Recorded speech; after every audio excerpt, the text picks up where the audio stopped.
四、弗洛伊德嘅學說點樣直接間接影響心理治療？在此，筆者願以婚外情個案作實例，同各位讀者分享討論。我無法控制自己。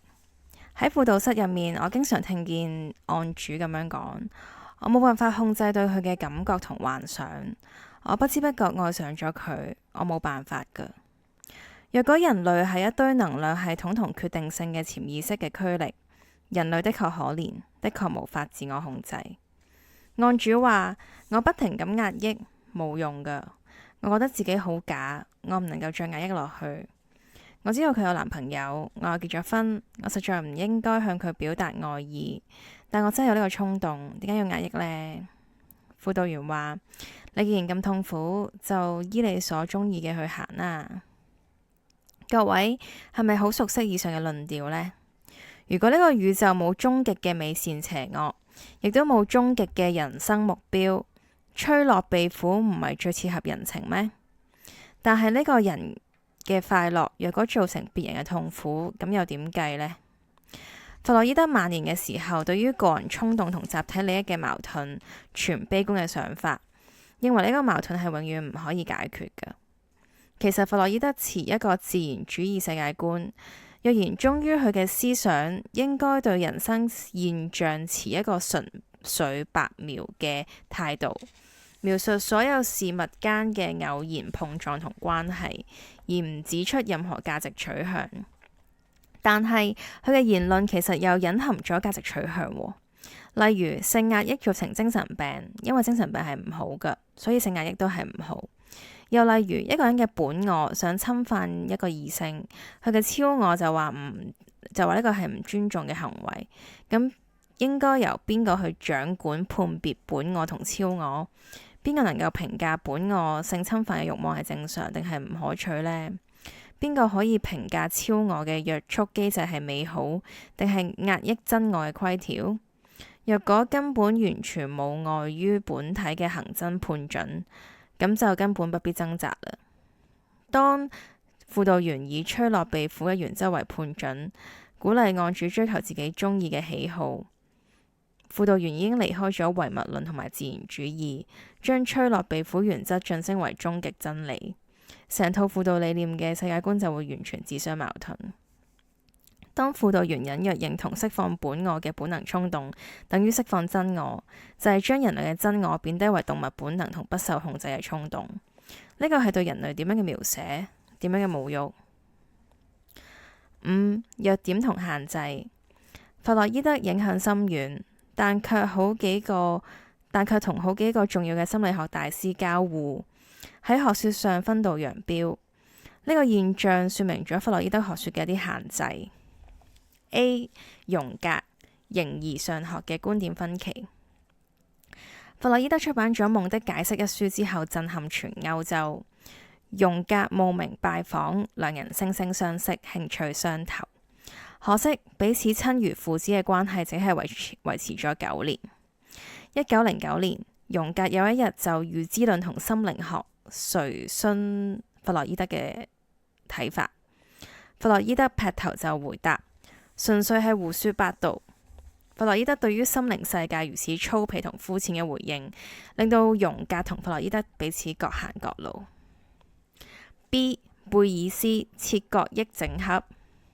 原型學派嘅 Gestalt Theory 嘅貝爾斯亦都曾經追隨精神分析學派，而且佢當時已經係一位出色嘅精神病治療師。1936年，貝爾斯亦都慕名親自拜訪弗洛伊德，希望彼此交流意見。弗洛伊德聽咗幾秒鐘，然後合埋眼。你打算幾時走啊？弗洛伊德嘅傲慢同侮辱，深深咁刺傷咗貝爾斯嘅自尊心。筆者觀察到，日後貝爾斯所發展嘅原型治療背後嘅假設同傳統精神分析學派完全背道而馳。弗洛伊德將人內在潛意識不斷切割成更細嘅組件，去作出審視同分析。例如，將一個我細分成3個我，將慾望細分成2種唔同嘅驅力。而貝爾斯嘅原型治療就係將人內在分裂嘅潛意識整合共融。例如將上我 upper dog 喺同在下我 underdog 結合，將對立嘅理性同情感結合共融等等。貝爾斯走同弗洛伊德完全相反嘅路。C. 阿德勒對於價值觀嘅挑戰。仲有一位心理動力治療師值得一提嘅，雖然佢並冇同弗洛伊德明顯交互，但係提出嘅治療觀點徹底挑戰弗洛伊德嘅想法。阿德勒認為心理動力若果唔談及人類基本價值嘅考慮，根本就冇完整嘅人生。阿德勒認為人類唔能夠單單由自我審視、自我分析而產生自我理解，藉此就能夠獲得幫助。治療效果、治療關係一定要建基於基本價值同意義追尋之上，對別人嘅關懷、鼓勵係治療嘅重要基礎。冇幾耐，阿德勒都喺日後發展嘅過程中離開咗精神分析嘅陣營。6. 精神分析學派對於信仰嘅潛在貢獻同整合方向。A. 每一個抵制力都反映住上主嘅奧秘。寫到呢度，請容許筆者崇拜頌讚我哋上主係幾咁奧妙嘅神奇。佢可以容納反對者，並使敵對者變成協助者，萬化喺佢掌握之下。人類嘅每一個漏洞都可以彰顯佢精心嘅設計。弗洛伊德係一位無神論者，眾人皆知。佢對宗教心存鄙視，完全抹殺一切有關神智同埋靈魂嘅信念。但係佢一生匯集同推論嘅學說，卻同聖經嘅啟示如出一轍。B. 本我同超我嘅交鋒就係肉體同律法嘅爭戰真理。弗洛伊德講本我同超我恆常交鋒爭戰，睇深一層可以成為羅馬書7至8章輔助解經材料。彼此所講嘅係同一個啟示，同一個真理。筆者會喺之後再講多啲嘅。C. 潛意識同心靈有一條通道。弗洛伊德提倡喺人類意識底層嘅潛意識同種種心靈流動，係理解人類心靈嘅另一種語言，另一個輔助工具。自由聯想嘅治療手法亦都參考咗文學嘅意識流小說技巧。事實上，呢個小說技巧本身呈現人類內在豐富嘅心靈寶庫，超越人類理性可以表達、陳述、整理嘅語言觀點。筆者曾經收集靈修操練，發現默想、默觀、內觀、覺醒都係走喺同一條通道之中。當我學習催眠、圓形治療、眼球運動假問法等呢啲深層治療嘅時候，都發現當中所經驗嘅係行喺同一個通道上面。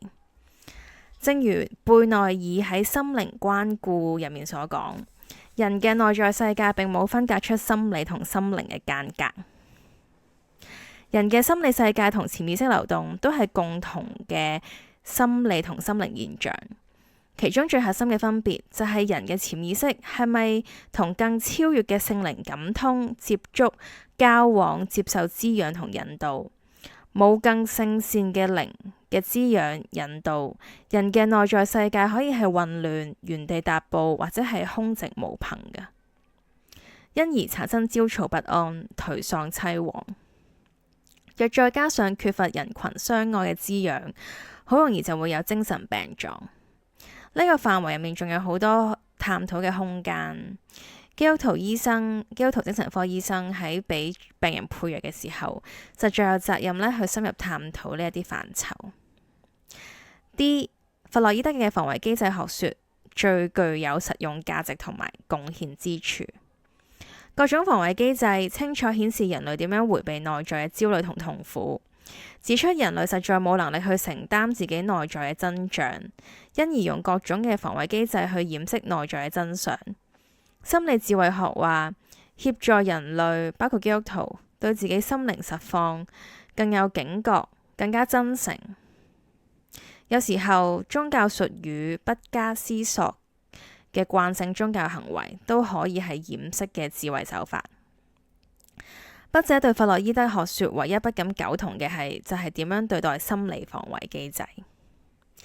弗洛伊德對案主保持冷漠抽離嘅態度，運用照射同反映嘅技巧，以及毫不容情嘅治療手法。唯有喺無條件接納嘅愛同關懷中，人類先會放低智慧嘅心態。Carl Rogers 對於案主嘅無條件關懷，正好補充咗呢方面嘅不足。基督教神學主張人不能自救，必須靠賴他者他力去獲得自我認識同埋自我更新。呢位他者就係充滿恩典嘅主耶穌，以及願意披上主耶穌心腸嘅好鄰舍或者輔導員。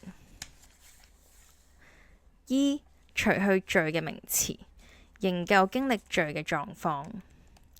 人類被困喺慾望同衝動嘅世界，成為無法自主嘅奴隸，受過去嘅陰影同內在驅力所支配，產生精神病狀。